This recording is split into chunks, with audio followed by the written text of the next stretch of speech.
Le Conseil karmique. Le Conseil karmique se réunit 2 fois chaque année, fin juin et fin décembre, et cela depuis fort longtemps. À ces dates, des pétitions pouvant aider au développement spirituel de la race humaine sont examinées avec bienveillance. Ces pétitions peuvent être adressées par les maîtres ascensionnés et par les étudiants. Les étudiants désireux de soumettre une pétition doivent l'écrire à l'encre, ce qui provoque un enregistrement éthérique, pendant les périodes qui vont du 16 au 20 juin et du 16 au 20 décembre et la projeter mentalement vers la retraite du Royal Téton à l'intention du gardien des parchemins. Là, elle est inscrite sur un gigantesque tableau d'affichage, puis discutée. Parfois, on l'intègre ou on l'associe à d'autres pétitions. Le Conseil karmique statue sur l'ensemble des pétitions le 4 juillet et le 4 janvier au plus tard.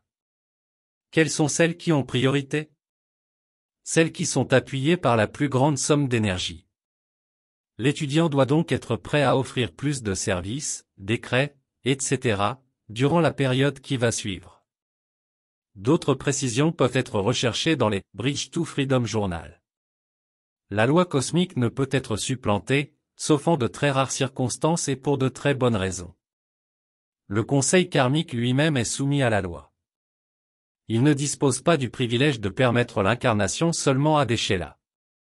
Les masses doivent également s'incorporer pour leur développement spirituel et en vue de la maîtrise.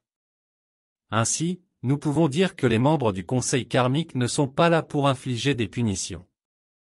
Leur service à Dieu est de trouver les moyens par lesquels l'âme peut recevoir la plus grande opportunité d'avancement spirituel, dans le but de payer sa dette à la vie, de contrôler l'énergie et d'atteindre l'objectif de toute vie, l'ascension.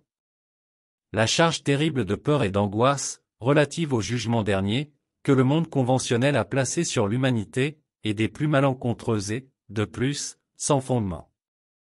Elle est due essentiellement au fait que très peu d'individus vivent au niveau de leurs promesses à la lumière et, par suite, sont leurs propres juges. Le Conseil karmique est un corps miséricordieux d'intelligence serviable et non le père fouettard de courants de vie déconcertés. Les membres du Conseil karmique sont Portia, déesse de justice, porte-parole du Conseil, Nada, déesse de l'amour, Pallas Athéna, déesse de la vérité, Elohim Vista, Kuan Yin, déesse de la miséricorde, et le grand divin directeur, Manu de la 7e race racine. En résumé, on peut dire que l'homme doit apprendre qui il est, reconnaître qu'il est un créateur et, comme tel, devenir maître de tout ce qu'il crée. En tant que créateur, il doit tous les jours contrôler consciemment ses pensées, sentiments, mots et actions. La loi cosmique est un instructeur sévère, et la loi ne s'applique pas toute seule. Toute création est un effort conscient, et si l'individu gratifié de ce grand don de vie refuse de faire son devoir, ses expériences le pourvoiront de misère jusqu'à ce qu'il le fasse. Le progrès spirituel de chaque individu est directement fonction de son mérite.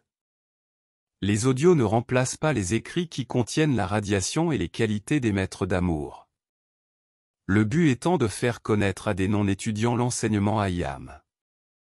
Ce livre est dédié avec le plus profond amour éternel et avec toute notre gratitude au bien et aimé Maître ascensionné Saint-Germain, Jésus, Nada, au grand divin directeur, à la grande fraternité blanche, à la fraternité du Royal Téton, à la fraternité du Mont Shasta, aux grands êtres de Vénus et aux autres maîtres ascensionnés qui, avec amour, nous ont dispensé une aide illimitée.